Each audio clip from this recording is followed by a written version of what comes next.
رب اشرح لي صدري ويسر لي أمري واحلل عقدة من لساني يفقهوا قولي رب زدني علما اللهم فقهنا في الدين اللهم بارك لنا في أوقاتنا اللهم أخلصنا لوجهك الكريم يا رب لك الحمد كما ينبغي لجلال وجهك ولعظيم سلطانك اللهم صل على محمد صلى الله عليه وسلم وعلى آل محمد صلى الله عليه وسلم اللهم إنا نسألك الهدى والتقى والعفاف والغنى.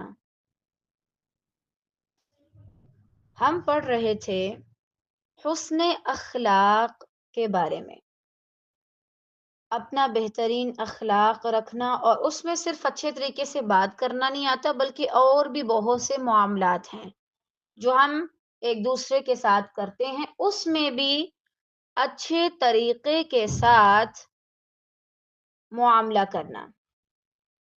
اور ہم نے دیکھا تھا کہ یہ داعی دین کے لیے کس قدر ضروری ہے.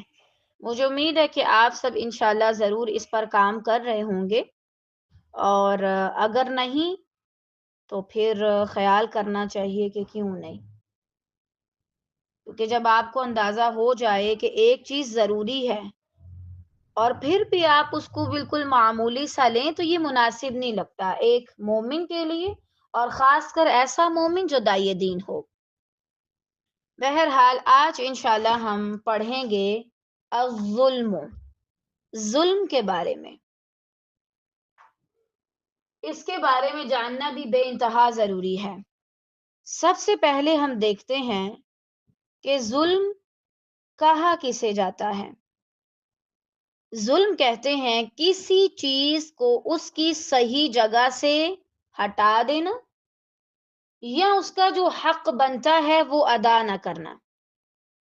عام طور پر ظلم کا مطلب لیا جاتا ہے کسی پر ناحق زیادتی کرنا، کسی کا حق چھین لینا، کسی کو تکلیف دینا، نقصان پہنچانا یا انصاف نہ کرنا. دو مفہوم، یعنی جو آپ کو دینا بنتا ہے وہ آپ دینا، اور یا پھر آپ اس کو تکلیف دے رہے ہیں.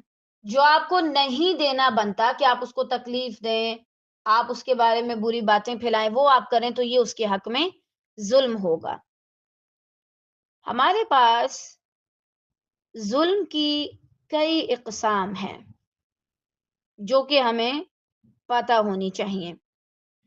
پہلی قسم ہے جسمانی ظلم، کسی کو مارنا، زخمی کرنا، جسمانی تکلیف دینا، کسی کے جسم کے کسی بھی حصے کو نقصان پہنچانا. یہ حصہ اس کو اللہ نے دیا، آنکھیں، کان، ناک، دانت، تو آپ کا حق قطعاً نہیں بنتا کہ آپ آ کر کسی کی جو چیز ہے، کسی کی جو امانت ہے، اس میں آ کر آپ بگاڑ پیدا کر دیں، چاہے آپ مارنے کے ذریعے کریں چاہے کسی بھی چیز کے ذریعے. دوسرا ہے ذہنی یا نفسیاتی ظلم. یہ کیا چیز ہے؟ کسی کو ڈرانا، دمکانا، بلیک میل کرنا، طعنہ دینا یا احساس کمتری میں مبتلا کرنا. آپ کو پتہ ہے طالبات، ہمارے ہاں آج کل سب سے زیادہ نفسیاتی ظلم ہوتا ہے. سب سے زیادہ ہم ایک دوسرے کو احساس کمتری کا شکار دلاتے ہیں، چاہے وہ کسی بھی کے ذریعے ہو. اپنی لائف کی وہ چیزیں بتانا جو دوسرے کو نہیں بھی بتانی چاہیے. بعض اوقات میرے پاس یہ ہے، میرے پاس وہ ہے. یہ ساری چیزیں کس میں آتی ہیں؟ ذہنی یا نفسیاتی ظلم میں.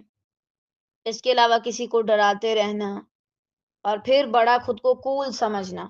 حتیٰ کہ اگر ایک شوہر کے اندر بھی یہ عادت ہے، کیونکہ ناول پڑھ پڑھ کے یہ بیماری لگ جاتی ہے لوگوں کو، بیوی کو ڈرانا، دھمکانا، یہ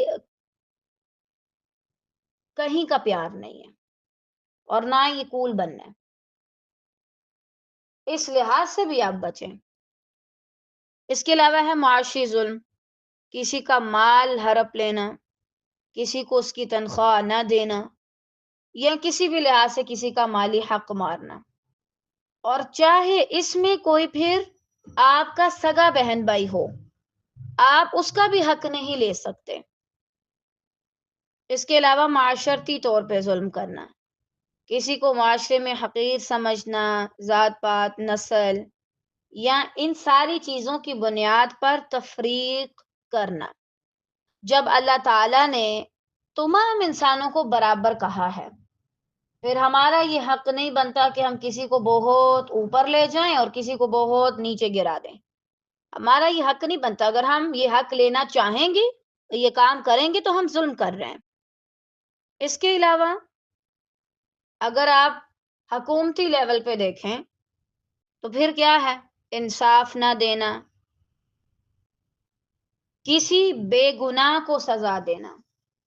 گناہ کسی کا بھی ہے، پکڑ کے کسی کو بھی جیل میں ڈال دو، اس بندے کی کوئی غلطی نہیں، لیکن آپ اسے جیل میں ڈال دیں۔ اس کی غلطی بیچارے کی صرف اتنی ہے کہ پاکستان میں پیدا ہوا ہے، اور کیا غلطی ہے اس کی؟ اور آپ اس بیچارے کو یہ سمجھ کے کہ یہ کمزور سا ہے، آپ اس کو اس گناہ کی سزا دیں جو اس نے نہیں کیا۔ یا اگر بالفرض اگر کوئی حق بات لے کر کے آیا ہے اور حکومت اس کو ریجیکٹ کر دے، حالانکہ وہ حق پر ہے اور حکومت یا انہی میں سے کوئی بندہ غلط ہے، غلطی پر ہے، بجائے اس کی وہ اپنی اصلاح کرے، وہ اس کو پیچھے کرتا ہے، یہ بھی ظلم ہے۔ یہ ساری ظلم کی اقسام ہیں جو ہمارے گھروں میں بھی پائی جاتی ہیں، حکومتی لیول پہ بھی پائی جاتی ہیں، ہمارے ملک میں بھی اور دنیا میں بھی پائی جاتی ہیں۔ اللہ رب العزت بہت قادر ہے، ہر چیز پر قادر ہے، ہر چیز اسی کی ہے، بہت اقتدار رکھتے ہیں اللہ تعالی۔ واللہ ایک سیکنڈ بھی نہ لگائے اور بندوں کو صفحہ ہستی سے مٹا دے، لیکن وہ کبھی بھی ظلم نہیں کرتا، کبھی آج تک آپ نے دیکھا ہو؟ ہاں، دنیا میں یہ جو معاملات ہیں وہ اللہ نے سب کو اختیار دیا ہے۔ اگر اللہ تعالیٰ ابھی سے صحیح فیصلہ اپنا جو ہے وہ کر دے اور سب کو بدلہ دے دے تو پھر آخرت کا تو کوئی نام ہی نہیں بچتا، معاذ اللہ۔ آخرت ہے اس وجہ سے دنیا میں اللہ تعالیٰ نے سب کو اختیار دیا۔ اختیار الگ چیز ہے، لیکن اللہ تعالیٰ کسی پہ ظلم نہیں کرتا۔ حتیٰ کہ قیامت کے دن اگر کسی سینگ والی بکری نے دوسری کو مارا ہوگا، دوسری کو سینگ دیے جائیں گے کہ جاؤ تم بھی جا کے اس کو مارو اور اپنا بدلہ پورا کرو۔ اور حشرہ جو جانور ہیں ان کا بھی حساب ہوگا۔ ان کا کیا ہوگا؟ جنہوں نے ایک دوسرے پر زیادتی کی ہوگی، ایک دوسرے کو مارا ہوگا، ان سے بدلہ دلوایا جائے گا۔ جب اللہ رب العالمین ہے، اس کے باوجود کسی پہ ظلم نہیں کرتا، تو کیا بندوں کا حق بنتا ہے کہ ان کو تھوڑا سا اقتدار ملے تو بس وہ ہواؤں میں اڑنا شروع ہو جائیں اور دوسروں کو کچھ نہ سمجھیں؟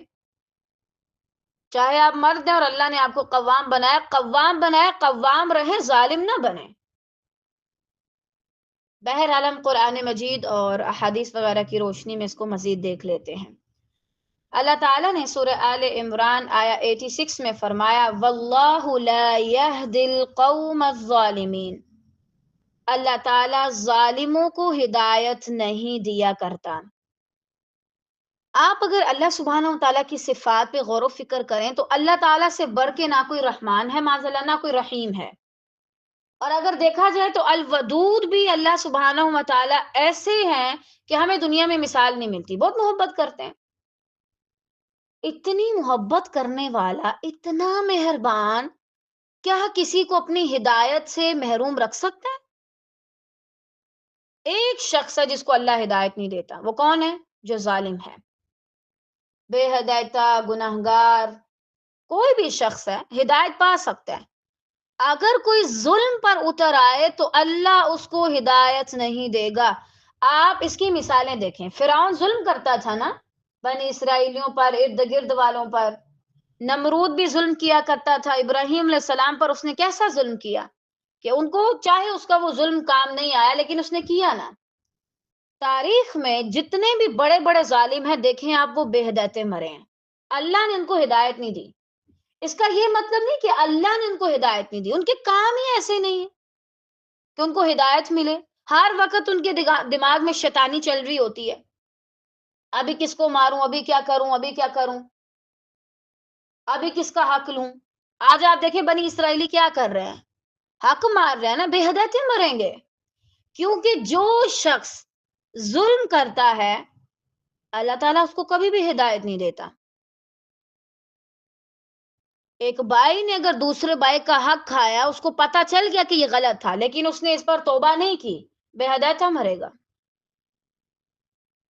آپ کو دوسرے کا حق واپس کرنا ہوگا، تب آپ کو ہدایت ملے گی، ورنہ بالکل بھی نہیں۔ تاریخ بری پڑی ہے ایسے لوگوں سے جنہوں نے ظلم کیا اور بے ہدایت مرے۔ اس کے علاوہ سورہ ہود آیا 18 میں اللہ تعالیٰ نے فرمایا الا لعنت اللہ علی الظالمین، سنو ظالموں پر اللہ کی لعنت ہے۔ لعنت کس کو کہتے ہیں؟ رحمت سے دور کر دینا۔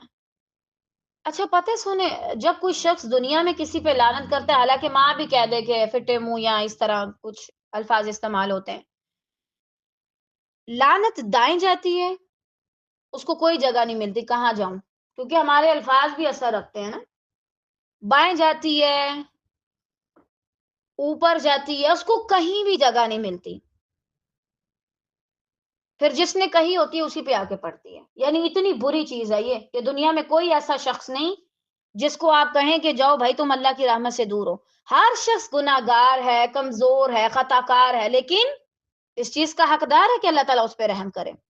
لیکن جو ظالم شخص ہے اتنا برا ہے کہ اللہ تعالیٰ اس کو اپنی رحمت سے دور کر دیتے ہیں۔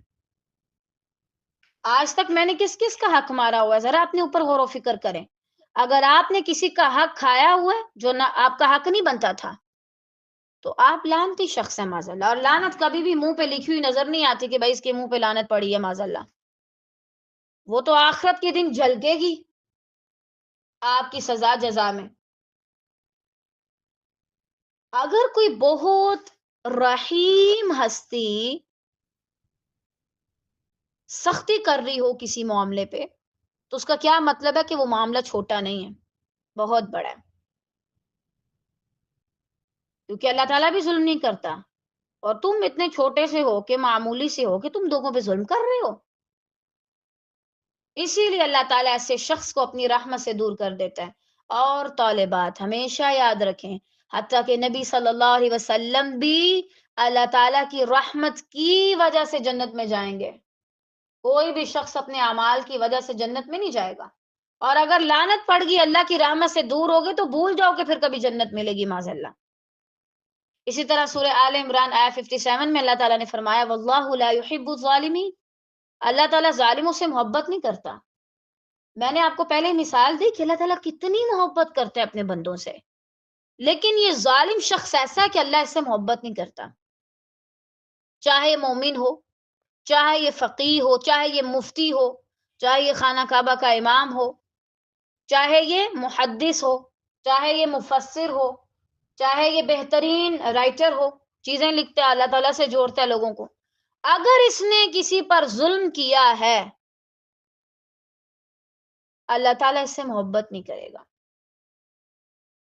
پھر یہ مفتی، مفسر، محدث تو ہو سکتا ہے، لیکن اللہ کا محبوب نہیں ہو سکتا، کیونکہ یہ ظالم ہے، ظلم کر رہا ہے۔ سورہ الشورى آیہ 45 میں اللہ تعالیٰ نے فرمایا الا ان الظالمین فی عذاب مقیم، سن لیجئے، خبردار ہو جائیے، بے شک ظالم دائمی عذاب میں ہوں گے۔ ہمارے ہاں دیکھیں، ہمیں اچھے سے اندازہ ہے، اتنا اسلام تو ہمیں آتا ہی ہے، زانی ہے، چور ہے، کوئی اور شخص ہے جس نے کوئی جرم کیا، جھوٹ بولتا ہے، جو بھی ہے، اللہ تعالیٰ اسے جنت دے دیں گے۔ ان کے لیے عذاب مقیم کا لفظ نہیں ہے کہ ہمیشہ ہمیشہ کے لیے بیچارے جہنم میں جلیں گے، جلتے بھی ہیں تو نکال کے باہر پھر جنت میں لے جایا جائے گا ان کو۔ اگر کوئی ظالم شخص ہے، کسی کے حق میں زیادتی کرتا ہے، بھی جو میں نے آپ کو مثالیں بتائی ہیں، جسمانی لحاظ سے، نفسیاتی لحاظ سے، معاشی لحاظ سے، اگر اس کے اندر ان میں سے کوئی قسم موجود ہے تو پھر وہ بیچارہ ہمیشہ ہمیشہ کے لیے عذاب میں رہے گا۔ جو حق اللہ نے کسی کو دیے، آپ اس سے وہ حق لینے کی کوشش کرتے ہیں، پھر آپ کی سزا یہی بنتی ہے کہ آپ ہمیشہ کے لیے جلتے رہیں۔ اللہ کی پناہ۔ سورہ المؤمن آیا 18 میں اللہ تعالیٰ نے فرمایا ظالموں کے لیے نہ کوئی دوست ہے دلی اور نہ کوئی سفارشی کہ جس کی بات مانی جائے، کوئی نہ ان کی سفارش کرے گا، ایسے لوگ سفارش سے بھی محروم ہو جائیں گے اور دوستی سے بھی۔ کوئی ایسا نہیں ہوگا جو آ کر کے ان کو بچانے کی کوشش کرے، اللہ تعالیٰ کے ہاں ان کی سفارش کرے، کوئی بھی نہیں کرے گا، کیونکہ یہ قاعدہ ہم پڑھ چکے ہیں، سفارش وہ کرے گا جس کو اللہ اجازت دے گا، اور اسی کے حق میں کرے گا جس کے حق میں اللہ اجازت دے گا کہ سفارش کرو، اور ظالم کے حق میں کبھی بھی اللہ تعالیٰ اجازت نہیں دیں گے کہ اس کی سفارش کی جائے۔ لہذا باز آ جائیے اور ظلم کو چھوڑ دیجئے، صرف نمازوں پر نہ رہیں، صرف نمازوں سے آپ کو جنت نہیں مل سکتی، سجدوں سے بندوں کے بہت زیادہ حقوق ہیں اور اللہ تعالیٰ ان کے بارے میں زیادہ گرفت کرے گا۔ بہرحال حدیث میں آتا ہے، سیدنا ابو ذر رضی اللہ تعالیٰ عنہ سے روایت ہے کہ نبی صلی اللہ علیہ وسلم نے اپنے رب عز و جل سے نقل کیا، یعنی یہ حدیث قدسی ہو گئی۔ اللہ تعالیٰ فرماتے ہیں میں نے اپنے نفس پر ظلم کو حرام کیا اور اپنے بندوں پر بھی، تو تم ایک دوسرے پر ظلم نہیں کرو، حتیٰ کہ وَمَن يَعْمَلْ مِثْقَالَ ذَرَّةٍ خَيْرًا يَرَهُ شَرًّا يَرَهُ، جو آتا ہے سورہ زلزال میں، کسی کا اگر ذرے برابر بھی کوئی نیکی یا گناہ ہوگا اللہ تعالیٰ اس کو لے آئے گا، ذرہ برابر بھی اگر ایمان ہوگا اللہ تعالیٰ اس کو بچا لے گا۔ یعنی جو رب ذرے ذرے کا حساب رکھتا ہے، اس نے خود اس قدر انصاف والا رویہ رکھا ہوا ہے، اور اس نے اپنی جان پہ، اپنے نفس پہ ظلم کو حرام قرار دیا، تو تم پھر آپس میں کیوں ایک دوسرے پہ ظلم کرتے پھرو؟ اللہ تعالیٰ میرے کسی بہن بھائی پر ظلم نہیں کرتا، مجھ پہ بھی نہیں کرتا، پھر مجھے یہ حق کیسے ہوا کہ جب اس کے بنانے والا اس پہ ظلم نہیں کر رہا تو میں کیوں کروں؟ لا یکلف اللہ نفسا الا وسعها۔ سفر میں گئے، اللہ تعالیٰ نے نماز کم کر دی، بیمار ہوئے، اللہ تعالیٰ نے حالت چینج کر دی، ٹھیک ہے بیٹھ کے پڑھ لو، لیٹ کے پڑھ لو، اشاروں سے پڑھ لو۔ تو لوگ کون ہوتے ہیں آ کے مجھ پہ ظلم کرنے والے اور ایسی پابندیاں لگانے والے جو اللہ نے نہیں لگائیں؟ جب اللہ نے میری اتنی رعایت کی ہے، میرے بارے میں اتنا زیادہ خیال کیا ہے، مجھے اتنی زیادہ آسانیاں دی ہیں، تو بندوں کو کیا حق بنتا ہے کہ آ کے مجھ پہ ظلم کریں اور میرے اوپر زبردستی مسلط ہوں؟ قطعاً نہیں۔ اور اتنی سمجھ آپ کے اندر بھی خود ہونی چاہیے کہ مجھے کس کا کون سا فیصلہ ماننا ہے اور کون سا نہیں۔ ہمارے ہاں زیادہ تر لوگ ظلم کیوں کرتے ہیں؟ کیونکہ ہم سہتے ہیں۔ آپ نہ سہیں تو کوئی نہ کرے، آپ آگے سے بولیں کہ بھائی ٹھیک ہے آپ کا اختیار ہے لیکن آپ ظلم نہیں کر سکتے مجھ پہ، لیکن ہم تو ظلم سہ رہے ہوتے ہیں۔ یہی وجہ ہے کہ پھر ہم کبھی بھی ظلم سے چھٹکارا نہیں پاتے۔ پھر ہم اپنی بیٹیوں کو بھی یہی سکھاتے ہیں کہ دیکھو تم ایک بیٹی ہو اور تم پہ ظلم کیا جائے گا، تمہارا حق مارا جائے گا، تم برداشت کرنا سیکھو۔ واللہ پتہ نہیں کون سا دین سکھا رہے ہیں، آپ خود بھی سیکھ رہے ہیں اور اپنی بیٹیوں کو بھی سکھا رہے ہیں۔ قطعاً ظلم برداشت نہیں کریں، صحیح؟ اور اس کے لیے میرا مشورہ مانیے اور اپنی بیٹیوں کو اپنا دفاع کرنا سکھائیے، بیٹوں کو بھی اور بیٹیوں کو بھی۔ کسی کا منہ کیسے توڑنا ہے، کسی کا بازو کیسے توڑنا ہے، کسی کا سر کیسے توڑنا ہے، سارا کچھ ان کو سکھائیں، حتیٰ کہ اگر وہ اکیلی سفر بھی کرتی ہیں تو انہیں کوئی مسئلہ نہ ہو، صحیح؟ اگر آپ اپنی بیٹیوں کو صرف بیٹی کہہ کر، بیٹیوں کا میں تذکرہ اس لیے کر رہی ہوں زیادہ انہی کے ساتھ، بیچاریوں کے ساتھ ظلم ہوتا ہے، اگر آپ بیٹی ہونے کی وجہ سے بہت زیادہ ان پہ وہ پابندیاں لگا رہی ہیں جو اللہ نے نہیں لگائی تو یہ بھی ظلم ہے۔ آپ ان کو سکھائیں۔ امہات المؤمنین اور صحابیات رضی اللہ تعالیٰ عنہ میں سے تو وہ جنگ میں بھی جایا کرتی تھیں، مسلمانوں کی مدد کیا کرتی تھیں، اور آپ نے پتہ نہیں کون سا دین پڑھ لیا۔ تو بہرحال اللہ تعالیٰ نے اپنے نفس پر ظلم کو حرام کیا اور ہم پر بھی حرام کیا۔ آپ ایک ٹیچر ہیں، آپ ایک اسٹوڈنٹ ہیں، آپ ایک ماں ہیں، آپ ایک شوہر ہیں، آپ ایک بیوی ہیں، آپ ایک ساس ہیں، آپ ایک نند ہیں۔ اللہ تعالیٰ نے آپ کو اجازت نہیں دی کہ آپ کسی پہ ظلم کریں، اور پتہ ہے سنیں، جب انسان یہ بات سوچ لے نا کہ میں نے کسی پہ ظلم نہیں کرنا، میں نے کسی کو بلا وجہ تکلیف نہیں دینی، کسی کو اذیت نہیں پہنچانی، پھر انسان واقعی میں بچ جاتا ہے۔ لیکن جب وہ اس چیز کی پرواہ نہیں کرتا، پھر وہ اگلے بندے کو تکلیف دیے جاتا ہے، پھر وہ نہیں دیکھتا وہ کیا بول رہا ہے، وہ کیا کہہ رہا ہے، وہ کیا سنا رہا ہے، پھر اس کو پرواہ نہیں رہتی۔ سیدنا ابو ہریرہ رضی اللہ تعالیٰ عنہ سے روایت ہے کہ نبی صلی اللہ علیہ وسلم نے فرمایا، جو کوئی اپنے بھائی کی طرف لوہے سے اشارہ کرے، کسی آزار وغیرہ سے، یعنی ایسی چیز جس سے اس کو چوٹ آ سکتی ہے، اس کی جان جا سکتی ہے، تو بے شک فرشتے اس پر لعنت کرتے رہتے ہیں، اللہ کی رحمت سے دور ہو دور ہو۔ اس لیے آپ احتیاط کریں، اگر آپ نے کسی کو چھری وغیرہ بھی پکڑانی ہے تو اس کا دستہ جو ہے اس طرف رکھیں، دوسرے کی طرف، صحیح؟ وہ جہاں سے کاٹتے ہیں وہ حصہ اس کی طرف نہ رکھیں۔ اللہ نہ کرے بعض اوقات آپ ایک دم سے آپ کو کوئی پیچھے سے آ کے دھکا لگاتا ہے اور کسی اور کو لگ جائے، یا مذاق مذاق میں آپ کسی کی طرف ایسے پھینک دیں تو وہ اس کے کسی جسم کے حصے پہ لگ جائے، اس کو تکلیف ہوگی۔ اور آپ نے سنا ہوگا کہ اس طرح اللہ تعالیٰ رحم کرے بہت سے لوگوں کی جانیں بھی جاتی ہیں، ایسے کسی کو گن پکڑا دینا اور وہ دوسرے کی طرف کیے ہوئے ہیں، فرشتے لعنت کرتے رہتے ہیں حتیٰ کہ وہ اس سے باز آ جائے، اگرچہ وہ اس کا سگا بھائی کیوں نہ ہو۔ وَإِن كَانَ أَخَاهُ لِأَبِيهِ وَأُمِّهِ، یعنی اس کے اپنے ہی ماں باپ کا بیٹا کیوں نہ ہو، سگا بھائی کیوں نہ ہو۔ اور آج ہم کس طریقے سے دوسروں کو تکلیف دیتے ہیں۔ دین اسلام نے تو ہمیں یہ تک منع کیا کہ ہم کسی کی طرف اشارہ بھی نہیں کر سکتے، اور ہم تو بندوقیں تان کے کھڑے ہوتے ہیں، یا بالفرض کسی کو مارنا، حتیٰ کہ آپ کے دوست بھی ہیں، آپ ٹھیک ہے آپ ہنسیں، لیکن ایک حد میں یہ نہیں ہنستے ہنستے ان کو مارنا، اذیت دینا، تکلیف دینا، یہ چیزیں مناسب نہیں ہیں۔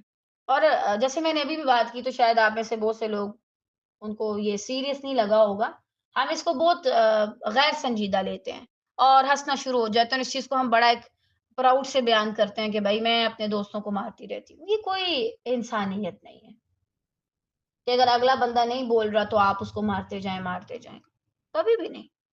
خوش ہونے کے اور بھی بہت سے طریقے ہیں، کسی کو مار کے اگر خوشی ملتی ہے تو یہ کیسی خوشی ہے آپ کی جو کسی کو اذیت دینے سے جڑی ہوئی ہے۔ آئندہ کے بعد آپ خود بھی یہ چیز کا خیال رکھیں اور اپنے بچوں کو بھی سکھائیں کہ اگر کوئی ایسی چیز ہے نوکیلی ہے، کسی اور کو لگ سکتی ہے، تو وہ کیسے اس کو پکڑانی ہے۔ جو نوک والا حصہ ہے اس کو احتیاط کے ساتھ اپنی مٹھی میں پکڑیں اور دوسری طرف سے اس کو پکڑائیں، اور یہ جو پھینکنے والے کام ہے نا دور دور سے، خدا را اس سے بچیں۔ اتنا بھی وقت نہیں ہے آپ کے پاس کہ آپ کسی کو اس کے ہاتھ میں کچھ پکڑا سکیں جو دور سے بیٹھ کے پھینک رہے ہوتے ہیں۔ اور یہ بیسک مینرز بھی ہیں۔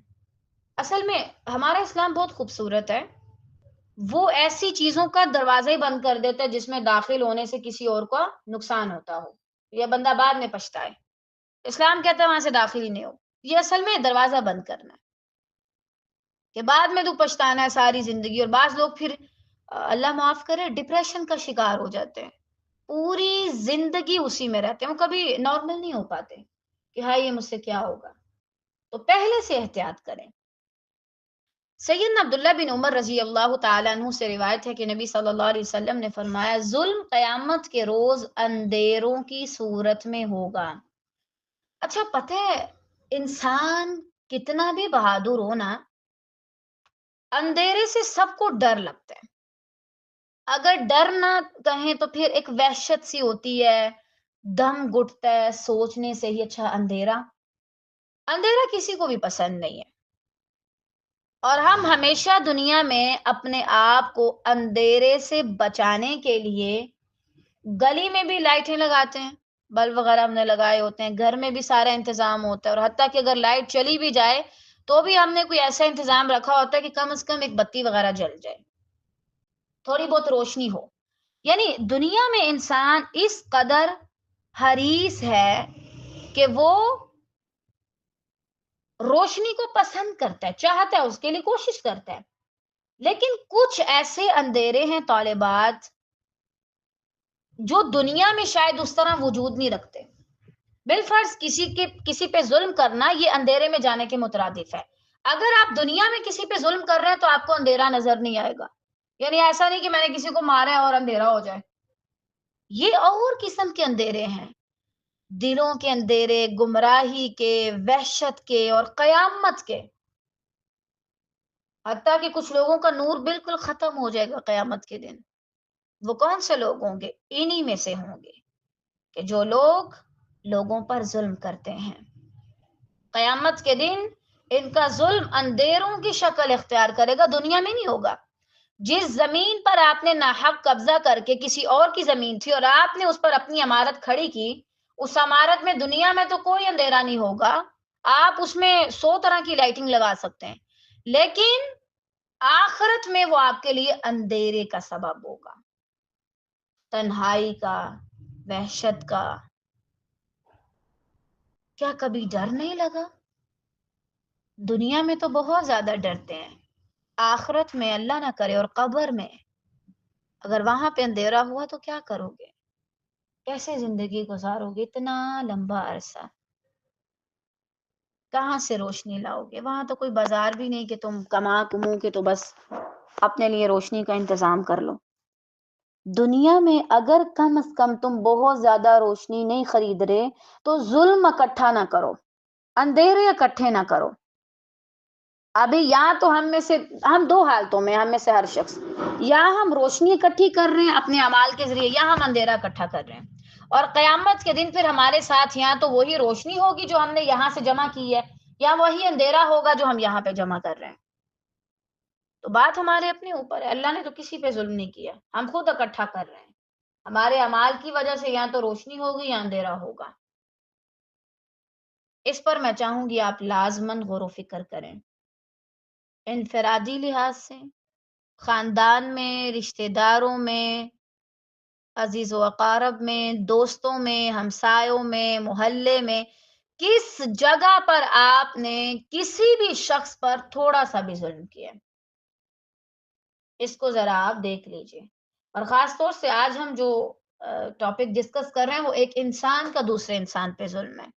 ظلم تو اور بھی کئی چیزیں ہیں، شرک ہے، اور ایون کہ آپ چیزوں کو ان کی صحیح جگہ پہ نہیں رکھتے، تو یہ بھی ایک طرح یہی ہے کہ اس کا حق نہ دینا. لیکن مین جو آج ہم ڈسکس کرنا چاہ رہے ہیں وہ یہ کہ ایک انسان دوسرے انسان پہ ظلم کرے. اور یہی ہمارے ہاں زیادہ عام ہے کیونکہ ہمارا زیادہ ٹکراؤ انسانوں سے ہی ہوتا ہے. سیدنا ابن عباس رضی اللہ تعالیٰ عنہما نے بیان کیا کہ نبی صلی اللہ علیہ وسلم نے معاذ رضی اللہ تعالیٰ عنہ کو عامل بنا کر یمن بھیجا تو کیا فرمایا؟ مظلوم کی فریاد سے ڈرتے رہنا کہ بے شک اس کے اور اللہ تعالیٰ کے درمیان کوئی پردہ نہیں ہوتا. یہاں سے کوئی ظالم شخص کسی پہ ظلم کر رہا ہے، حتیٰ کہ طالبات ظالم یعنی جو ظلم کرنے والا ہے وہ مسلمان ہے، تہجد گزار ہے، متقی پرہیزگار شخص ہے، اور جس پر ظلم کیا جا رہا ہے وہ ایتھیسٹ ہے، وہ بتوں کو پوجنے والا ہے، وہ کافر ہے، وہ یہودی ہے، وہ عیسائی ہے، اللہ تعالی مظلوم کی پکار سنے گا. کوئی ایسا بندہ جو اللہ کو نہیں مانتا لیکن اس پر ظلم ہوا، اس کے دل سے نکلی ہوئی جو ہے وہ اللہ کو ماننے والا اگر کر رہا ہے نا ظلم، اس کو بھی کھا جائے گی. اور ضروری نہیں مظلوم کوئی بہت لمبی چوڑی دعائیں کرے، بس اس کے دل سے نکلی کوئی اور وہ آپ کو لگ جائے گی. اور کوشش کریں آپ کو کسی کی ہائے نہ لگے. انسان رل جاتا ہے. بندوں کو ان کا حق دینے میں بہت زیادہ محتاط رہیں. اور یہ جو ہمارے ہاں کنسپٹ بنا ہوا ہے نا کہ بھائی اگر کوئی کافر ہے تو اس کے ساتھ جو مرضی کرو نا، اگر آپ کسی کافر کے ساتھ بھی ظلم کریں گے تو اللہ تعالیٰ آپ کا ساتھ نہیں دیں گے، اس کافر کا دیں گے. کیونکہ اللہ تعالیٰ کے ہاں یہ چیز بہت زیادہ اہم ہے. ایمان سے بھی ٹھیک ہے، ایمان کی اپنی ویلیو ہے، لیکن یہ نہیں کہ آپ مومن بن کے دوسرے بندوں کو کچھ نہ سمجھیں، آپ بندوں کو بندہ سمجھ نہیں چھوڑ دیں. ہیں تو اللہ کے بندے نا. دیکھیں اگر میری میری اولاد ہے، وہ نافرمان ہے، وہ میری بات نہیں مانتی، صحیح، اور ہو سکتا ہے میں اس کو ماروں گی، میں بہت مارتی ہوں اپنے بچوں کو، یہ نہیں میں بتا رہی ہوں، یہ نہیں میں بہت ماروں اپنے بچوں کو، لیکن اگر بالفرض ان کو کوئی اور مارے گا تو مجھے بالکل اچھا نہیں لگے گا. کہیں نہ کہیں ہماری ماؤں نے ہم سب کو ہاتھ لگایا ہوگا، بچپن میں مارا ہوگا، لیکن اگر کوئی اور مارے تو مائیں اس کو بھی نہیں چھوڑتی. اللہ رب العالمین کے بندے ہیں سارے. اب ان میں سے کوئی بندے اچھے ہیں، کوئی برے ہیں. اللہ تعالیٰ کچھ بندوں سے ناراض بھی ہوتا ہے، ان کو سزا بھی دے گا اور آئندہ بھی دے گا، قیامت کے دن بھی. لیکن اگر کسی اور بندے نے ان بندوں پر ظلم کیا تو اللہ ان بندوں کو بھی نہیں چھوڑے گا. ان کو تو سزا ملے گی، انہوں نے اللہ کی بات نہیں مانی، لیکن رہے تو اللہ کے بندے ہی نا. اللہ تعالیٰ اپنے بندوں کا حساب پورا لے گا، پھر ایسے نہیں جانے دے گا ان کو. اس لیے محتاط رہیں. سید انس رضی اللہ تعالیٰ عنہ سے روایت ہے کہ نبی صلی اللہ علیہ وسلم نے فرمایا اپنے بھائی کی مدد کرو، خواہ وہ ظالم ہو یا مظلوم. صحابہ رضی اللہ تعالیٰ عنہما نے پوچھا کہ اللہ کے رسول صلی اللہ علیہ وسلم ہم مظلوم کی مدد تو کر سکتے ہیں، ٹھیک ہے، اس بیچارے سے ظلم روک کے اس کو بچا کے، ظالم کی مدد کیسے کریں؟ آپ صلی اللہ علیہ وسلم نے فرمایا ظلم سے اس کا ہاتھ پکڑ لو. ہمارے ہوتے ہوئے ابھی فی الحال جو سب سے بڑا ظلم ہوا ہے اللہ تعالیٰ کے ساتھ شرک کرنے کے بعد، وہ کیا ہے؟ فلسطین کے ساتھ. فلسطین اور کشمیر کا ایک حصہ، ان کے ساتھ بہت زیادہ ظلم ہوا ہے. اللہ تعالیٰ ان پہ بھی رحم کرے اور ہم پہ بھی رحم کرے. ہمیں کیا چاہیے تھا؟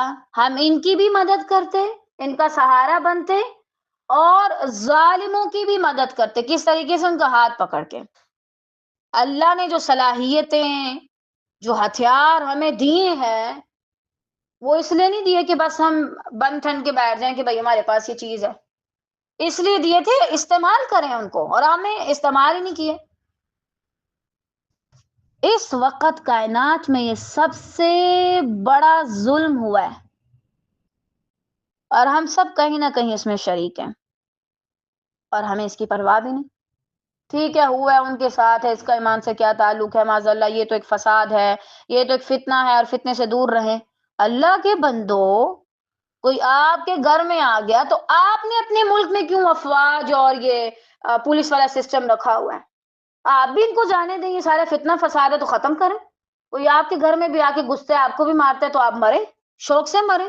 اپنے بچوں کو بھی آگے کریں، یہ لو اس کو بھی مارو. دکھ ہوا ہے نا سن کے، تکلیف ہو رہی ہے نا. ان کا بھی یہی حساب ہے. ہمیں چاہیے تھا ہم ان کی مدد کریں. ہاں، اگر کسی شخص نے جتنی اس کے اندر طاقت تھی اس نے مدد کی تو امید ہے کہ اللہ تعالیٰ اس کے ساتھ آسانی کا معاملہ کرے گا. پتہ ہے طالبات، 3 چیزیں ہوتی ہیں. ایک وہ جو ظلم کر رہا ہے، دوسرا وہ جس پر ہو رہا ہے، تیسرے تماشائی. مظلوم بیچارہ تو ٹھیک ہے، اللہ اس کو اس کا حق دلوا دے گا جلد یا دیر بعد. جو ظالم ہے اس کو بھی اللہ پکڑے گا. سب سے پہلے وہ لوگ پکڑے جائیں گے جو تماشائی ہیں، جو دیکھ رہے تھے، جنہوں نے بچایا نہیں. ایک نے دوسرے کی جان تک لے لی اور اس نے روکا نہیں. اس کی مثال ہمیں ملتی ہے جو کہ ہمیں فٹ نہیں نظر آتی، حالانکہ بالکل فٹ ہے. آپ دیکھیں، قوم صالح میں سے ایک شخص نے اونٹنے کی کونچیں کاٹی تھی نا، پوری قوم کیوں ہلاک ہوئی؟ پوری قوم کا کیا جرم تھا؟ چپ رہے. آپ کو پتہ ہے آپ کے چپ رہنے کا کیا مطلب ہوتا ہے؟ آپ راضی ہیں جو کچھ ہو رہا ہے وہ صحیح ہو رہا ہے. آج آپ حکومت، اگر آپ ہماری حکومت کو دیکھیں، اللہ اس پہ رحم کرے، بیچاری پہ، چاہتی ہے ان کے ساتھ جا کے دوستیاں کرتی ہے، ہنستی ہے، کھاتی پیتی ہے، مزے کرتی ہے، معاہدات کرتے پھر رہے. یہ سعودیہ کو دیکھیں ذرا آپ، تھوڑا سا ان کے اوپر حملہ ہوا تھا، کیسے انہوں نے فوراً سے سائن کروا لیا اور معاہدات کر لیے کہ بھائی آپ کی ہم پہ حملہ، آپ پہ حملہ. ان کی دفعہ کیوں نہیں جاگے آپ؟ اس وقت میں کسی ایک کے ساتھ بھی نہیں ہوں، نہ میری کسی کے ساتھ کوئی پرسنل دشمنی ہے، نہ کوئی پرسنل دوستی ہے. لیکن جو حق ہے وہ حق ہے. خطا ہوئی ہے ہم سب سے، کبھی کبھار میں مطمئن ہوتی ہوں الحمدللہ، چلیں پڑھنے کا کام بھی چل رہا ہے، پڑھانے کا بھی چل رہا ہے، ٹھیک ہے، ساتھ ساتھ اصلاح بھی ہوتی رہتی ہے، اللہ تعالیٰ سے بات بھی ہو رہی ہے، سارا کچھ ٹھیک ہے۔ لیکن صرف یہ جو ایک چیز ہے نا، یہ کبھی کبھی مجھے بہت پریشان کرتی ہے۔ اچھا، اگر مجھ سے اس بارے میں سوال ہوا تو میں کیا جواب دوں گی؟ اور واللہ اس وقت آ کر طالبات، میں خود کو کبھی کبھی بہت بے بس محسوس کرتی ہوں۔ ہمیشہ ایسا نہیں ہوتا یہ سوچ غالب رہے، کبھی کبھی یہ سوچ بہت غالب آ جاتی ہے۔ میں کیا کہوں گی؟ کوئی مر رہا تھا اور ہم بیٹھے مصلی پہ آنسو بہا رہے تھے۔ جتنا آپ کر سکتے ہیں آپ کریں، صحیح؟ یہ ہے ظالم کی مدد اور مظلوم کی مدد، کہ آپ ان پر سے وہ خطرہ ہٹائیں، آپ ان کو روکیں، اور اگر ظالم کو اس میں مارنا بھی پڑے تو مار لو، اجر ہوگا، گناہ نہیں ہوگا، نہ کہ قصاص ہے۔ اور صحیح بات ہے، میرا تو نوبل پرائز سے ہی اعتبار اٹھ گیا۔ یہ ان لوگوں کو دیا جاتا ہے نا، یعنی جنہوں نے کوئی بہت بڑا کام کیا ہو، امن و امان قائم کیا ہو۔ یہ امریکہ کے صدر کو دینے کا کیا بنتا ہے؟ میری تو دماغ میں یہ سمجھ نہیں آتی کہ بھائی کیا وہ نوبل پرائز کا حقدار ہے؟ میری نظر میں تو اسی دن سے نوبل پرائز کی ویلیو گر گئی۔ صحیح بات ہے، میری نظر میں اب وہ کچھ بھی نہیں ہے، وہ ایسے ہی جیسے کسی بچے کو ٹافی دے دو۔ بھائی اتنا بڑا پرائز ہے اور آپ نے اس کا نام خراب کر دیا ایک ایسے شخص کو دے کر جو ہے ایک دہشت گرد، اور جس نے آج تک کبھی بھی کوئی اچھا کام نہیں کیا۔ بہرحال اللہ تعالیٰ ہمیں اس کی سمجھ دے۔ ہم نے بھی بہت بڑی غلطی کی، دین کو صرف مسجد تک رکھ کے، اور اس کے بعد ملک چلانے والے وہ ہیں جن کو قل هو اللہ کا بھی ترجمہ شاید نہ آتا ہو۔ غلطی ہم سے ہوئی ہے، ہمیں چاہیے تھا کہ پڑھے لکھے لوگ آگے لاتے۔ اللہ رحم کرے، اس دن ہماری کوئی استاذہ تھی تو میں ان سے کسی بات پہ بات کر رہی تھی، مجھے یہی کہہ رہی تھی کہ ہمارے پاس جتنے بھی فیلڈ کے لوگ ہیں، سیاست میں، حکومت میں، دین پڑھے لکھے نہیں ہیں، اور وہ کہتے ہیں ان میں سے جو پڑھ لیتے ہیں نا، جنہوں نے قرآن تھوڑا بہت پڑھا ہوتا ہے، پھر ڈیمانڈ کرتے ہیں بیچارے کہ بھائی آپ کچھ ایسے اسٹوڈنٹس تیار کریں جن کو دین بھی آتا ہو اور دنیا کا بھی پڑھے لکھے ہوں، بہت ضرورت ہے۔ اور اگر آپ میں سے کوئی اتنی طاقت رکھتے تو وہ کریں، تاکہ وہ ہر طرح کے ظلم کو روک سکے۔ سیدنا ابن عمر رضی اللہ تعالیٰ عنہما سے روایت ہے کہ نبی صلی اللہ علیہ وسلم نے منع فرمایا، کوئی شخص دو دو کھجوریں ایک ساتھ ملا کر کھائے، یہاں تک کہ وہ اپنے ساتھیوں سے اجازت لے لے۔ یعنی کس چیز سے منع کیا؟ اگر اکٹھے کھانا کھا رہے ہیں، کوئی بھی چیز کھا رہے ہیں، تو آپ دھیان رکھیں کہ میرے ساتھ ایک دو بندہ اور بھی بیٹھا ہے، یہ نہیں کہ صرف آپ خود ہی ہیں، صحیح؟ اور آپ دیکھیں دین کتنا خوبصورت ہے، اتنی چھوٹی چھوٹی چیزیں بھی ہمیں سکھائی جا رہی ہیں، چھوٹے چھوٹے مینرز۔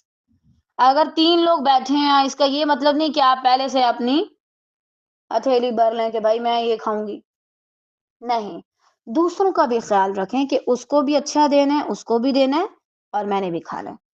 آپس میں اچھے سے تقسیم کر کے کھائیں، صرف ایک بندہ ہی نہ کھاتا جائے، صحیح؟ ہاں، اگر وہ زیادہ لینا چاہتا ہے تو وہ اجازت لے گا، اور اگر اگلے اجازت دے دیں تو ٹھیک، اگر نہیں تو پھر نہ صحیح۔ اور یہاں سے یہ جو کھو کے کھانے کا سسٹم ہے نا، ایک دوسرے سے چھین کے کھانے کا سسٹم، یہ بھی غلط ہے۔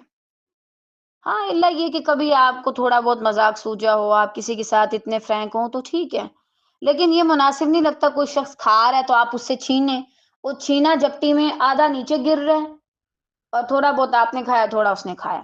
اس سے بہتر ہے آپ آرام سے بیٹھ کے کسی سے مانگ کے کھا لیں، ہاں، آپ کو ایک حصہ مل جائے اور آپ اس میں سے کھا لیں، بجائے اس کے کہ آپ اس کو بھی تنگ کریں، خود بھی تنگ ہوں، اور کھایا ہوا اثر بھی نہ کرے اور آدھا نیچے بھی گر جائے۔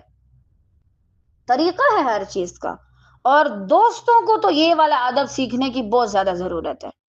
آپ اپنی دوستوں کو یہ والی حدیث سنائیں اور ان کو یہ ادب سکھائیں، صحیح؟ وہ آپ کی دوستیں ہیں تو آپ کا حق بنتا ہے کہ آپ ان کو بھی طریقہ سلیقہ سکھائیں۔ یہ نہیں ہے کہ بس لگے جاؤ اور جانوروں کی طرح کھا رہے ہیں معاذ اللہ، اور چھینا جپٹی چل رہی ہے۔ سالم نے اپنے والد سے روایت کی کہ نبی صلی اللہ علیہ وسلم نے فرمایا، جس نے کسی زمین میں سے کچھ بھی ناحق لے لیا، تو قیامت کے دن اسے 7 زمینوں تک دنسایا جائے گا۔ یہاں پر ہے شیعہ، شیعہ کا لفظ، شیعہ نکرہ ہے، بہت معمولی حقیر سی چیز کو کہا جاتا ہے۔ اور ایک حدیث میں شبرن کا لفظ بھی آتا ہے، بالشت برابر، ہتھیلی کے برابر اگر آپ کسی کی زمین لیں گے، اللہ اکبر، ذرا اپنی ہتھیلی چیک کریں کتنی کو زمین آتی ہے اس میں، بندہ اتنی جگہ پہ کھڑا بھی نہیں ہو سکتا، ہتھیلی کی جگہ پہ بندہ کھڑا بھی نہیں ہو سکتا۔ اگر اتنی زمین بھی کسی کی ہڑپ کی ہے، قیامت کے دن تمہیں 7 زمینوں تک دنسایا جائے گا۔ اور ایک حدیث میں توقہو کا لفظ آتا ہے، اس کو طوق پہنایا جائے گا، وہ ساری کی ساری زمینیں لا کے اس کی گردن میں لٹکا دی جائیں گی۔ کیا آپ برداشت کر سکتے ہیں؟ آج ہم اپنے بہن بھائیوں کا حصہ کھاتے ہیں، ان کی جائیداد بھی کھاتے ہیں، کیوں؟ بہنوں کا حصہ کھاتے ہیں، کیوں؟ بہنوں کو چاہیے کہ اپنا حصہ لیں جو اللہ نے ان کو دیا ہے، پھر اس کو کسی ضرورت کی جگہ پہ لگائیں، اور اگر بالفرض بڑی امیر ہے اور سخی بننے کا دل کر رہا ہے تو آخرت کے لیے اس کو محفوظ کر لو، اس پہ کوئی اچھی چیز جو ہے وہ عمارت تعمیر کروا دو، لوگوں کے لیے نماز پڑھنے کے لیے اس کو بنوا دو، وہ پیسے کسی اور اچھے چیریٹی کے کام میں استعمال کر دو، کسی غریب بندے کا بھلا کر دو، بجائے اس کے کہ تم کہو کہ نہیں میں اپنے بھائیوں کو دیتی ہوں۔ اللہ نے اگر تمہیں ایک حصہ دیا اس کو لو، اور پھر اس سے اگر تمہیں اپنی دنیا نہیں لینی تو پھر اس کو اپنی آخرت کے لیے محفوظ کر دو، یہ بہترین طریقہ ہے، تاکہ بھائیوں کو بھی اتنی تمیز ہو کہ ہم نے دینا ہے۔ اور اس کے علاوہ اگر کوئی زبردستی چھین رہے ہیں دھوکے دہی سے، تو قیامت کے دن پھر وہ تیار ہو جائے اپنے گلے میں توق ڈلوانے کے لیے۔ اب دیکھیں ہم بڑے بڑی چیزیں کس کو سمجھتے ہیں، نماز پڑھنا، پردہ کرنا، اور گانے نہ سننا، ہاں بالکل یہ چیزیں ایمان کا حصہ ہیں اور بہت اچھی چیزیں ہیں، لیکن اس سے بھی زیادہ جن پر ہم نے کبھی دھیان نہیں دیا کیا ہے، کتنے بڑے بڑے جرم میں بڑی بڑی سزائیں ہیں جن کو ہم بالکل معمولی سمجھتے ہیں۔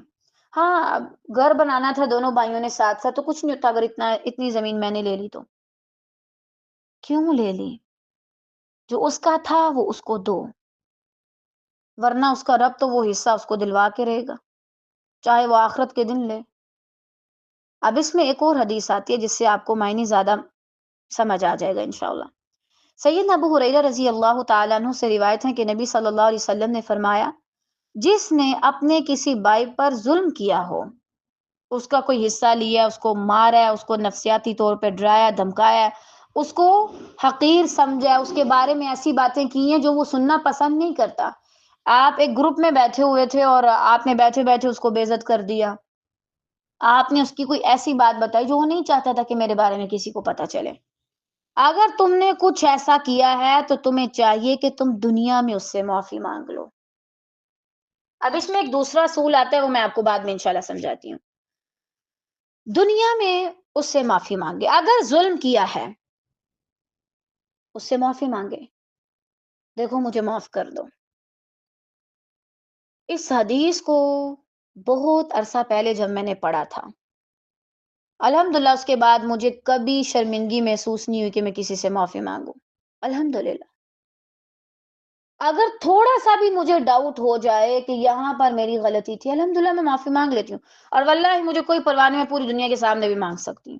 جب اللہ ہے، اللہ سے بڑھ کے کچھ نہیں، تو یہ انسان کیا چیزیں ہیں، ان سے کیوں بندہ شرمائے اور ہچکچاہٹ محسوس کرے اور حیا کھائے، کوئی ضرورت ہی نہیں ہے۔ اور واللہ طالبات اس سے کبھی بھی بندہ چھوٹا نہیں ہوتا، اللہ تعالیٰ آپ کو اور زیادہ بلند کر دیتا ہے۔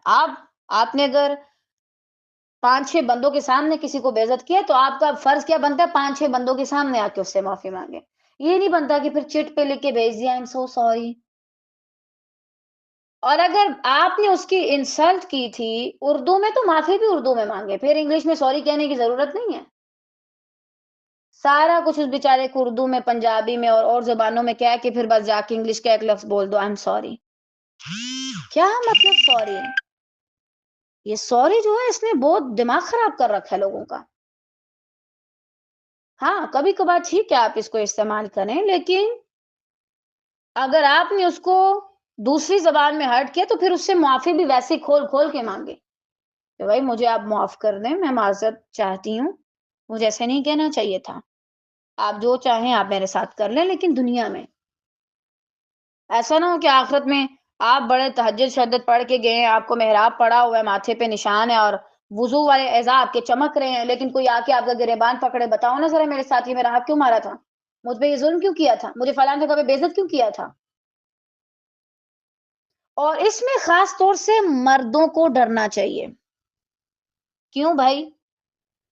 کل کو ایسا نہ ہو کہ آپ تو مسجد میں ٹوپی شوپی پہن کے جاتے تھے اور بڑا آپ مشہور تھے کہ بھائی یہ تو مولوی صاحب ہیں، اور کل کو آپ کی بیویوں نے آپ کے گل میں پکڑے ہوں کہ یہ مجھے مارتا تھا، مجھ پہ ظلم کرتا تھا، مجھے گالیاں دیتا تھا، میرا حق ادا نہیں کرتا تھا۔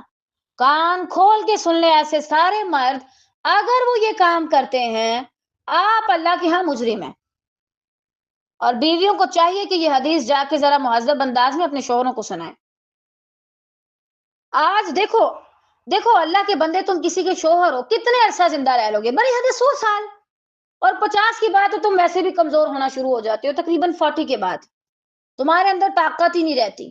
پھر ایک وقت آتا تم اونچا بول بھی نہیں سکتے، اونچا سن بھی نہیں سکتے۔ اگر تم اونچا بولتے ہو یا سنتے ہو تو تمہارے اپنی صحت پہ اثر پڑتا ہے، صحیح؟ تو کب تک تم یہ کسی پہ ظلم کر لو گے؟ کب تک؟ آخر کب تک تم ایک عورت کو مار لو گے، اس پہ ہاتھ اٹھاؤ گے، کبھی اس کو جوتے سے مار رہے ہو، کبھی ہاتھوں سے مار رہے ہو۔ اور ماں کو چاہیے کہ اپنے بیٹوں کو یہ تربیت سکھائیں۔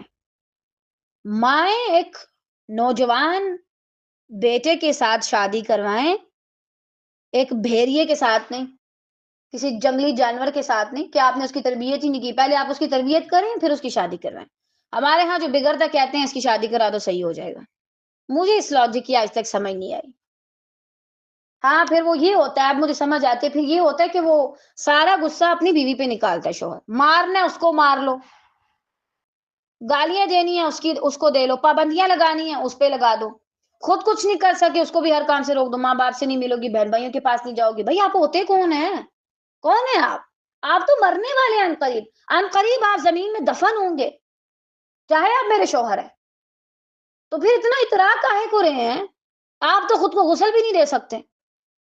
مردوں کو یہ باتیں اچھے سے پتا ہونی چاہیے، ورنہ کل کو آپ کی بیویوں نے آپ کے گل میں پکڑے ہونے ہیں اور آپ کی نمازیں تب کوئی کام شام نہیں آنی۔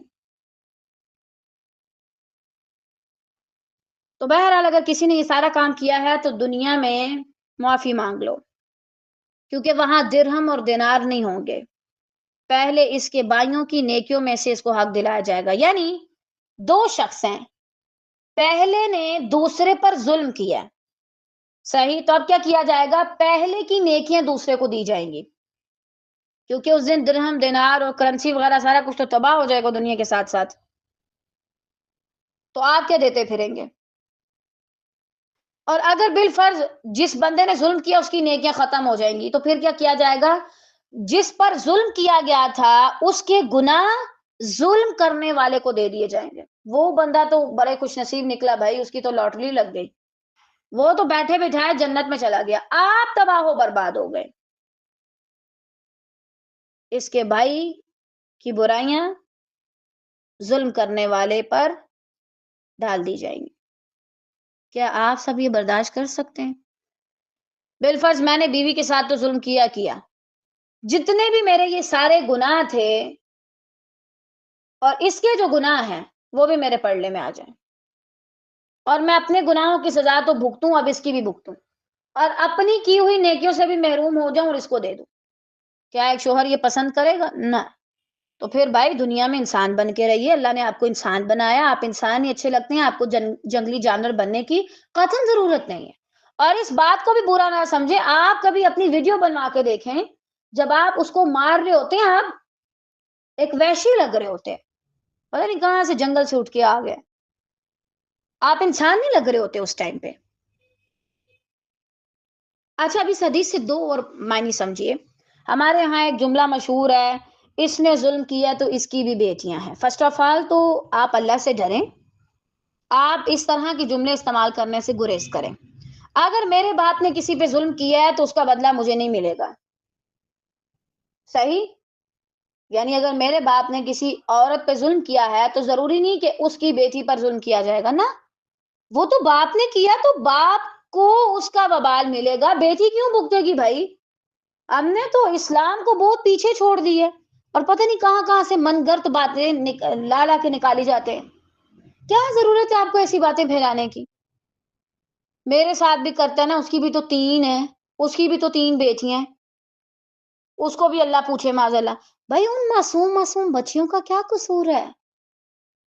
وہ تو ابھی بڑی بھی نہیں ہوئی ہیں بیچاری، ان کو تو پتہ بھی نہیں کہ ان کا باپ کیا کر رہا ہے اور آپ ان کو بد دعائیں دے رہے ہیں. اتنے کم ظرف ہیں آپ. ایسی بد دعائیں دینے والوں کا بھی اپنا ہی حساب ہوگا. ان بیچاری عورتوں کا کچھ نہیں جائے گا جنہوں نے آج تک، ابھی ان کو یہ بھی نہیں پتا کہ ان بیچاروں کا مقصد کیا ہے. وہ تو بھی معصوم ہے، چھوٹی چھوٹی ہیں، اور اگر بڑی بھی ہے تو اس کا کیا قصور ہے؟ مجھے ذرا یہ سمجھا دیں. کیا آپ وہ وبال سہنا چاہیں گی جو آپ کے ابا کے گناہ کی وجہ سے آپ پہ پڑے؟ نہیں نا. اور یہ تو ہے ہی نہیں، لا تزر وازرۃ وزر اخری، کوئی کسی کا بوجھ نہیں اٹھائے گا. اگر ایک بھائی زنا کرتا ہے، باہر عورتوں کے ساتھ غلط کام کرتا ہے تو اس کا وبال اسی پہ پڑے گا. اس کا یہ مطلب نہیں کہ معاذ اللہ اس کی بہن پہ کوئی بات آئے گی. کیوں بھائی؟ اگر اس کی بہن نیک ہے، اس کے اندر اچھی آتے ہیں تو اللہ تعالیٰ اس کو نوازے گا، اپنی حفاظت میں رکھے گا. ہاں اگر ماحول کی وجہ سے اس کی بہن بگڑتی ہے تو پھر تو اور چیز ہے، وہ تو ماحول کا اثر ہے. اللہ تعالیٰ ایسا نہیں ہے معاذ اللہ کہ والدین کے جرم کی سزا اولاد کو دے یا اولاد کے جرم کی سزا والدین کو دے. آپ نے سمجھ کیا رکھا؟ آپ اللہ کو جانتے ہی نہیں ہیں. آپ کو اللہ کے بارے میں اتنا نہیں پتا کہ اللہ ظلم نہیں کرتا. کہاں زندگی گزار رہے ہیں بھائی؟ علم حاصل کریں. اور دوسرا یہ کہ اگر بالفرض کوئی ایم میں آ کے آپ پہ الزام لگا دیتا ہے، آپ نے میرے ساتھ یہ کیا، حالانکہ آپ نے وہ نہیں کیا، تو پھر بھی آپ مطمئن رہیں. پھر آپ کو اتنا زیادہ ہائپر ہونے کی ضرورت نہیں ہے. اور ایک دوسری صورت یہ ہو سکتی ہے، یعنی اگر آپ نے جرم نہیں کیا اور کوئی کہہ رہا نہیں آپ نے میرے ساتھ یہ کیا ہے، تو آپ کہ بھائی میں نے نہیں کیا، بس اس کو بتا دیں، اس کے بعد صفائیاں دینے کی کوئی ضرورت نہیں.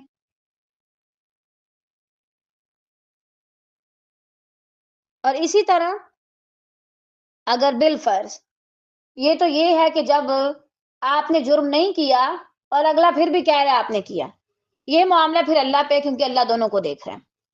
دوسرا یہ معاملہ ہے کہ آپ نے واقعی میں جرم کیا، آپ نے اگلے بندے سے معافی مانگی اور وہ معاف نہیں کر رہا، تو آپ کیا کریں؟ مر جائیں معاذ اللہ. دیکھیں اللہ تعالیٰ سب سے بلند ہے. اللہ تعالیٰ کے حق میں جب ہم سے کوئی کمی ہوتی ہے، اللہ تعالیٰ نے کیا کہا ہے؟ توبہ کرو، معافی مانگو، آنسو بہاؤ. یہ نہیں کہا کہ خودکشی کر لو، زندگی ختم کر لو. یا عبادی الذین اسرفوا علی انفسہم لا تقنطوا من رحمت اللہ. کسی بھی قسم کا ظلم کیا میرے بندو، میری رحمت سے مایوس نہیں ہو، مایوس مت ہو. اللہ تعالیٰ نے جب اپنے حق میں کی گئی کمی پر یہ نہیں کہا کہ مر جاؤ، اور یہ کہا کہ دوبارہ آگے زندہ رہو اور اچھے سے زندگی گزارو، تو پھر کیا میرا حق بنتا ہے کہ میں کسی انسان کی وجہ سے جینا چھوڑ دوں؟ ہائے وہ مجھے معاف نہیں کرتا، بس ہمیشہ روتی رہوں، چیختی رہوں، چلاتی رہوں اور سوچتی ہوں اچھا میری تو نمازیں بھی قبول نہیں. نہ بھائی، اس کے دل کی سختی ہے. اللہ تعالیٰ کو پتہ ہے کہ آپ کتنے سچے ہیں، آپ نے اس سے کتنی معافی مانگی ہے، آپ نے اس کو سوری بھی بولا ہے. وہ نہیں مان رہا تو پھر اس کی کم ظرفی ہے، بس اس کو اس کے حال پہ چھوڑیں. کیونکہ کوئی ایسا بندہ نہیں جو اللہ کے پاس اس سال میں جائے کہ بھائی میں تو بری ذمہ ہوں اور میں تو بہت نیک پرہیزگار اور متقی ہوں، میں نے آج تک کبھی کسی پہ ظلم نہیں کیا. ہر بندہ کہیں نہ کہیں ظلم کر کے آیا ہوگا. تو پھر جب آپ لوگوں کے معاملے میں سخت ہوں گے تو اللہ پھر آپ کے ساتھ بھی سختی برتے گا. آپ نے ایک عام سے بندے کو معاف نہیں کیا، حالانکہ اس نے آپ جیسے عام بندے کے حق میں کمی کی، تو اللہ تعالیٰ تو بہت بلند ہے، کیا وہ آپ کو معاف کر دے کہ آپ نے اس کے حق میں کمی کی؟ جو معاف نہیں کرتا اس کے لیے معافی مشکل ہے اللہ کے ہاں. اس لیے ذرا زیادہ ظرف دکھائیں اور لوگوں کو معاف کر کے یہیں پہ معاملہ ختم کر کے جائیں. اور اگر کوئی نہیں معاف کر رہا تو بس ٹھیک ہے، اس کو جانے دے. ساری زندگی ہم کسی کے لیے رونا نہیں رو سکتے، اور نہ ہی ہم کسی کو بیٹھ کے رو سکتے ہیں، اور نہ ہی اللہ نے ہمیں یہ کرنے کے لیے کہا ہے کہ ہم اس کے جانے کے بعد بس خود کو ختم کر دیں. اس کے بعد آپ زیادہ اچھے سے جئیں، موجیں کریں بس. سیدنا ابو موسیٰ رضی اللہ تعالیٰ عنہ سے روایت ہے کہ نبی صلی اللہ علیہ وسلم نے لوگوں کے پوچھنے پر بتایا، انہوں نے پوچھا کہ کس کا اسلام افضل ہے؟ تو آپ نے فرمایا جس کے زبان اور ہاتھ سے مسلمان سلامتی میں رہیں، نہ وہ زبان سے ان پر کوئی اٹیک کرتا ہے اور نہ ہی ہاتھوں سے ان پر کوئی اٹیک کرتا ہے۔ طالبات آج کلاس کے بعد نا اپنا محاسبہ کیجئے گا، کون کون سا رشتہ ہے جو میری زبان سے محفوظ ہے، خاص طور سے عورتیں اور مرد زیادہ تر یہ دیکھیں کہ کون کون میرے ہاتھ سے محفوظ ہیں، کیونکہ عورتیں زیادہ تر زبان کی وجہ سے اذیت دیتی ہیں اور مرد زیادہ تر ہاتھوں کی وجہ سے اذیت دیتے ہیں، وہ ہاتھ اٹھاتے ہیں، یہ زبان اٹھاتی ہیں۔ لہٰذا مرد و عورت سب آپس کا جو ہے وہ اپنا اپنا محاسبہ کریں کہ میں کس کو تکلیف دے رہی ہوں۔ اور دیکھیں طالبات، اگر آپ کو کسی اور نے برا بلا کہا تو آپ کا کیا حق بنتا ہے کہ آپ آئیں اور آ کے بچوں کو کوٹ لگا دیں، ان پہ غصہ نکال دیں؟ نا، قطعاً نہیں، یہ بھی ظلم ہے۔ جہاں نکالنا چاہیے تھا وہاں آپ کا زور نہیں لگا اور پھر آ کے بچوں پہ زور لگا رہی ہیں، قطعاً نہیں۔ اپنے بچوں کو کبھی بھی اس وجہ سے نہیں ماریں کہ آپ کو کسی نے برا بلا کہا ہے۔ بھائی آپ کے اپنے نصیب ہیں، آپ ان کو تو نہ آ کے تنگ کریں بیچاروں کو۔ اگر کوئی اور مجھے تنگ کر دے تو میرا یہ قطعاً حق نہیں بنتا کہ میں بھی دوسروں کو تنگ کرنا شروع ہو جاؤں۔ صحیح؟ تو اصل میں افضل وہ شخص ہے جس کے ہاتھ اور زبان سے لوگ محفوظ رہیں، اور اگر ان دو اعزاز سے لوگ آپ سے محفوظ نہیں ہیں تو پھر آپ اپنی آخرت کا خود ہی حساب لگا لیں کہ آپ کا کیا انجام ہوگا۔ سیدہ ام سلمہ رضی اللہ تعالیٰ عنہما سے روایت ہے کہ نبی صلی اللہ علیہ وسلم نے فرمایا، میں تمہارے جیسا انسان ہوں، بعض اوقات جب تم باہمی جھگڑا لاتے ہو تو ممکن ہے تم میں سے بعض اپنے فریق مخالف کے مقابلے میں اپنا مقدمہ پیش کرنے میں زیادہ چالاکی سے بولنے والا ہو، اور اس طرح اس کے مطابق میں فیصلہ کر دوں جو تم میں سے سنتا ہوں، پس میں جس شخص کے لیے بھی اس کے بائے کے حق میں کسی چیز کا فیصلہ کروں تو وہ اسے نہ لے، کیونکہ اس طرح میں اسے جہنم کا ایک ٹکڑا دیتا ہوں۔ اس حدیث کا کیا مطلب ہے؟ دو لوگ آتے ہیں آپ کے پاس، ایک بندہ حق پہ ہے اور ایک غلطی پر ہے۔ جو حق پہ ہے وہ بہت چڑ زبان ہے، بہت تیز بولتا ہے اور بس اپنی بات منوا لیتا ہے، دلائل دینا بہت اچھے سے جانتا ہے چاہے جھوٹے ہی ہوں، حالانکہ وہ غلطی پر ہے۔ اور جو حق پر ہے اس بیچارے کو بولنا ہی نہیں آتا، وہ زیادہ بول نہیں سکتا، وہ غریب ہے، اس کے پاس زیادہ وسائل نہیں کہ وہ اپنا حق لے سکے۔ پھر آپ کیا کرتے ہیں؟ آپ صحیح بندہ چونکہ بول نہیں پاتا اس کو آپ پیچھے کر دیتے ہیں۔ آپ نے تو ظاہراً معاملہ کرنا ہے، دلائل کی بنیاد پر، دنیا میں ہوتا بھی یہ ہے، آخرت میں آپ کے دل اور باقی سب دیکھا جائے گا۔ اور آپ فیصلہ دے دیتے ہیں اس شخص کے حق میں جو غلطی پر ہوتا ہے لیکن وہ بہت چرب زبان ہے، دلائل لا لو کے ادھر ادھر سے، تو وہ آپ کو اپنے حق میں فیصلہ کرنے پہ مجبور کر دیتے ہیں۔ پھر اگر آپ اس کے حق میں فیصلہ کر دیں جو غلط تھا تو غلط شخص کبھی بھی نہ مانے کہ ہاں یہ مال میرا ہی ہے حالانکہ وہ اس کا نہیں ہے، ہاں یہ زمین میری ہے حالانکہ وہ اس کی نہیں ہے، ہاں میں نے زیادتی نہیں کی حالانکہ اس نے کی ہے۔ کیوں؟ کیونکہ جو بھی فیصلہ کرتا ہے پھر گویا وہ اسے جہنم کا ایک ٹکڑا دیتا ہے، آخرت میں جا کے پھر اسی جہنم کے ٹکڑے پہ سج دج کے بیٹھے گا۔ اگر وہ زمین کا ٹکڑا لیتا ہے تو گویا وہ جہنم ہی خرید رہا ہے۔ اگر وہ زیورات، مال، پیسہ، شہرت، اپنے آپ سے غلط الزام ہٹوا رہا ہے حالانکہ وہ غلط تھا، تو گویا اس نے شہرت، عزت حاصل نہیں کی، مال حاصل نہیں کیا، جگہ حاصل نہیں کی، زمین حاصل نہیں کی، اقتدار حاصل نہیں کیا، اس نے جہنم کا ایک ٹکڑا حاصل کیا۔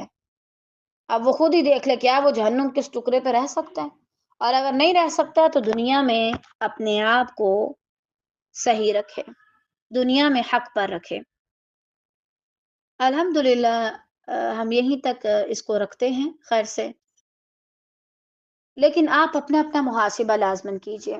ایک مرد ہونے کے ناطے، ایک عورت ہونے کے ناطے میں کہاں کہاں ظلم کر رہی ہوں، اور باقی سب چیزوں کو چھوڑ دیں، صرف حقوق العباد میں دیکھیں، کیونکہ حسن اخلاق میں ہمارا معاملہ کس کے ساتھ ہوتا ہے؟ لوگوں کے ساتھ۔